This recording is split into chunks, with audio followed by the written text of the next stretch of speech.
When asked if they could have any gift, the children of the Kono district answer, Scholarship. A scholarship? Yes. Popo bags, I want supply, books, pen, popo bag. And when you grow up, what do you want to be? I want to be the lawyer. this is the Chief Diamond District and the area hardest hit during the war. Today, simply handing out pencils to these kids provokes a mob scene, complete with shouts of joy and tears. In Sierra Leone, education is paramount. It's been a proponent of education. It's one of the first countries to have a medical school in all of Africa. So the desire for children to be educated is clearly there in Sierra Leone. But since the war, getting an education has become more difficult. For secondary school and beyond, tuition can run up to $500 a term, and that's for kids who live near a school. Those from the rural villages also have to pay room and board. Like many problems in Sierra Leone, this too is a direct result of both the war and a depleting mining industry. Many parents in Kono district are part of what's considered a lost generation. Because they were on the run from rebels, they never received an education. For many, back home in Kono, the only option now is to work in the mines. But with depleting diamonds and low wages, they can't make enough money to eat, let alone fund their children's education.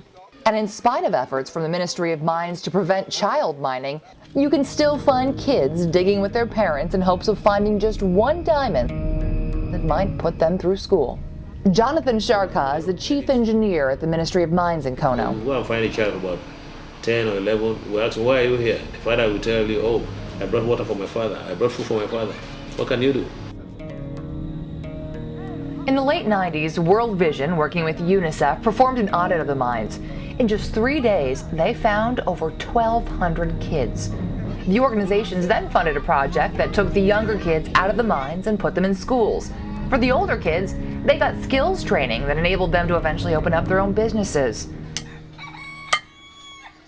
But like many good things in Sierra Leone, this too came to an end. Claudius Davis is the Communications and Advocacy Manager for World Vision in Sierra Leone. Because the donors have a cutoff point. So it came to a point where that project ended. But certainly that did not end the situation that needs to be addressed. The need is still there. The kids who do go to school today are taught from a very young age that the lure of diamonds is nothing compared to the product of an education. In fact, these children perform a skit for visitors about just that.